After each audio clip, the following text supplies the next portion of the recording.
à la circulation et au stationnement des véhicules.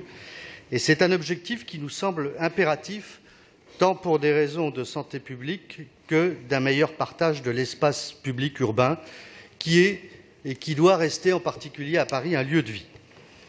Mais si nous partageons les fins, nous sommes quelquefois plus perplexes sur les moyens et vos méthodes.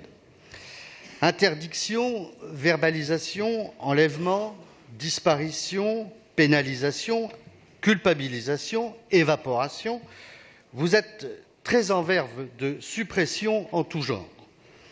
Seulement, la répression systématique est toujours une surenchère d'autoritarisme, de brutalité, d'intolérance et ne fait pas la pédagogie qui nous semble indispensable au changement des comportements abusifs ou excessifs vers des comportements plus civiques, plus vertueux, plus urbains. Oui, le stationnement des véhicules en surface à Paris doit être non seulement payant, mais payé pour les 140 000 places qu'il concerne. Seulement, nous apprenons que 90% des automobilistes qui se garent sur ces emplacements ne les paient pas. Je vous avoue que, comme beaucoup d'élus ici, je ne pensais pas que cette proportion était aussi importante. Et si cette proportion de 90% est telle, c'est que ne pas payer son stationnement relevait d'un risque très limité de se faire verbaliser.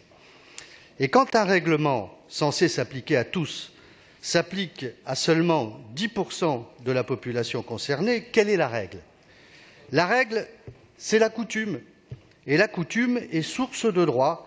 Et il n'y a pas parmi ces 90% de mauvais payeurs, mais une population d'automobilistes accoutumés à la non-application du règlement sans conséquence aucune. Les Parisiens s'étaient donc naturellement habitués à une forme permanente d'amnistie résidentielle. Alors, si demain on change les modalités d'application de la règle par une verbalisation systématique irrécusable, on ne peut le faire sans un effort d'éducation et sans inscrire le dépassement du règlement dans des proportions raisonnables et définitives.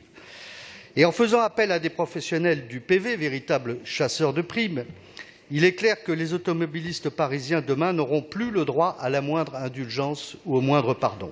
On passe d'un extrême à l'autre.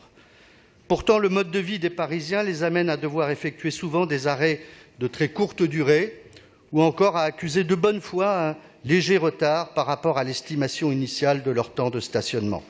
C'est le cas pour une femme qui dépose ses enfants dans une crèche ou une école, fait une course express.